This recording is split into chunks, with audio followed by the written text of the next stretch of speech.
இந்த கேக் பார்த்தீங்கன்னா 1/2 கிலோல ரசமலாய் கேக்கு தான். இந்த கேக் செஞ்சுட்டு இருக்கும்போது என் பையன் ஒரு சம்பவம் பண்ணான் பார்த்துக்கோங்க.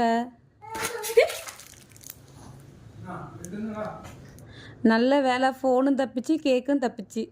வீட்டில் ஒரு குட்டி பையன் இருக்கனால இந்த மாதிரி சம்பவங்கள் அடிக்கடி நடக்கும். அதே மாதிரி நான் கேக் செய்ய ஆரம்பித்தாலே போதும், அவன் வீட்டிலேருந்து ஒரு கிண்ணி எடுத்துகிட்டு வந்துட்டு அம்மா கேக்கு அம்மா கேக்கு அப்படி கேட்டுக்கிட்டே இருப்பான். நானும் உனக்கு அடுத்த கேக் செஞ்சு தரேன், இது மாமாவுக்கு கொடுக்கணும்னு சரிம்மான்னு சொல்லிட்டு போயிடுவான். ஆனால் அவனுக்கு நம்ம அடுத்த கேக் செஞ்சு கொடுக்குறதே கிடையாது. இந்த கேக்கில் வந்து நான் டெக்கரேஷனுக்கு ப்ளூ அண்ட் எல்லோ காம்பினேஷன் கொடுக்கலான்னு சொல்லி நினச்சேன்.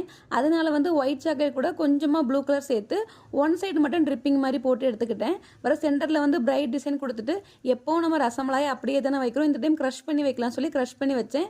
அப்புறம் ஹாப்பி பர்த்டேன்னு சொல்லிட்டு பர்த்டே பேபியோட நேமையும் எழுதிட்டு கொஞ்சமாக ஸ்ப்ரிங்கிள்ஸும் தூவி கேக்கை கம்ப்ளீட் பண்ணி எடுத்துக்கிட்டேன். இந்த கேக் உங்களுக்கு பிடிச்சிருந்தனா இந்த வீடியோ லைக் பண்ணிவிட்டு மறக்காமல் நம்ம சேனலையும் சப்ஸ்கிரைப் பண்ணிடுங்க.